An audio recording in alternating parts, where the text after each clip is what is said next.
And we're back with Taft. Where were we? Oh, foreign policy. Taft believed that the best way to encourage good foreign relations was through economic investments, not military action. Taft's foreign policy was given the name dollar diplomacy, which meant that he encouraged U.S. investments in foreign economies in order to promote good diplomacy. There was a threefold purpose to dollar diplomacy.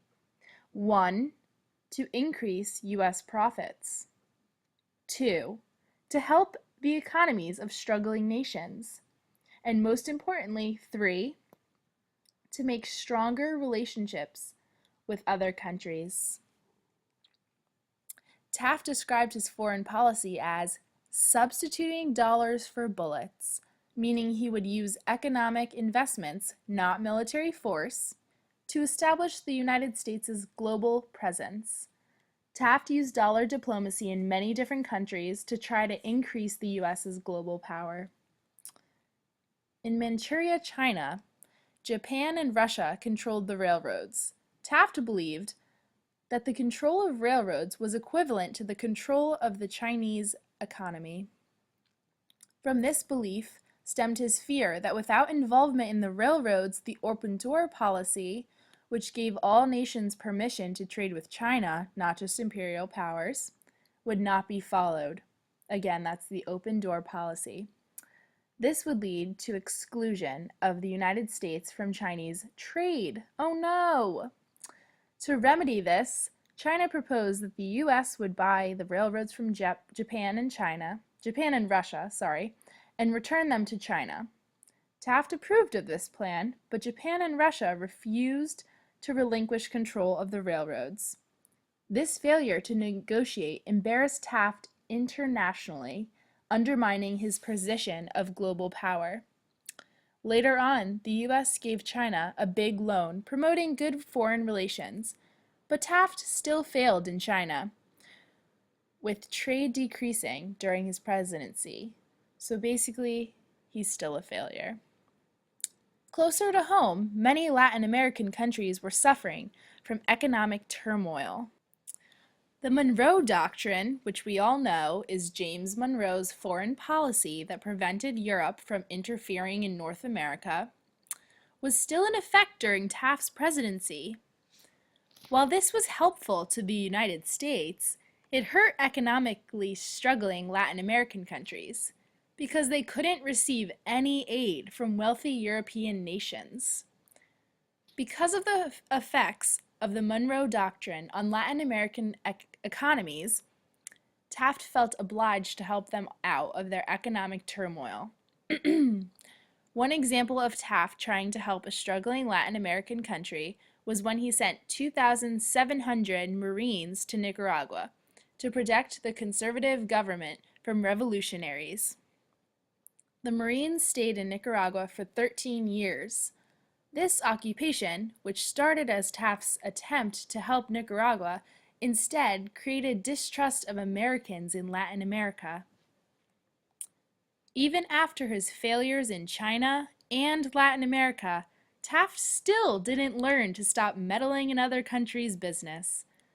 In 1910, he sent Henry Lane Wilson as an ambassador to Mexico to protect the many economic investments the U.S. held there.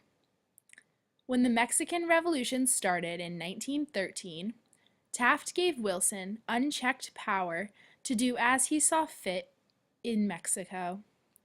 Wilson supported the revolution leader Victoriano Huerta, I'm not good at Spanish, in his overthrow of Mexican President Francisco Madero. Huerta ravaged Mexico City and assassinated Madero, and Wilson supported him overthrow everything. Henry Lane Wilson was fired by Taft's successor, Woodrow Wilson, a different Wilson, because of his poor decisions regarding the Mexican Revolution. He made Taft look bad because of these bad decisions. Overall, Whoops, gotta change the slide. Overall, William Howard Taft's dollar diplomacy was a failure. He decreased trade in China and created bad relations with Latin America. Compared to his predecessor, Teddy Roosevelt, Taft was meek and unsuccessful, like a lamb trying to live up to a lion's legacy. Even though Taft was a mediocre and unpopular president among progressives, he found happiness after the presidency.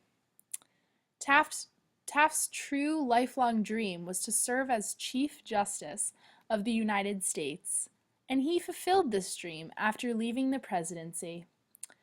He was the only president to serve as Chief Justice and President of the United States. This could be an important Final Jeopardy question. So again, Taft was the only president to serve as Chief Justice and President of the United States. Now, we are going to see how much you have learned about the wonderfully amazing William Howard Taft. There will be 5 questions to test your knowledge. After I ask the question, call out the answer to prove how well you know Taft. All right. Question 1. Which Ivy League institution did Taft attend for his undergraduate education?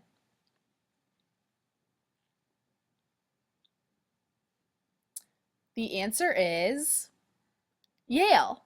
Now, on to the next question. Question 2. What was Taft's wife's nickname?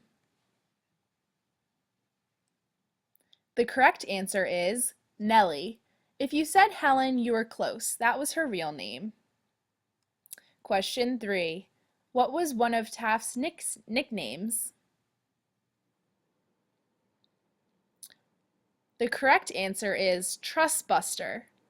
Though he was more than chubby, we like to believe that most Americans were polite enough not to call him out on it. Question 4. What was Taft's foreign policy called? The answer is dollar diplomacy.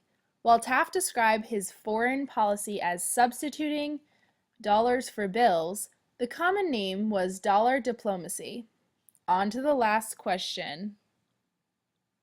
Question 5. What was Taft's dream job?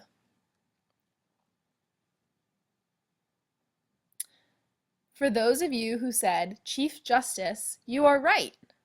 While we think that Taft's round belly and kind disposition would make him a great Santa Claus, his dream was to be Chief Justice of the Supreme Court, which he became after serving as president.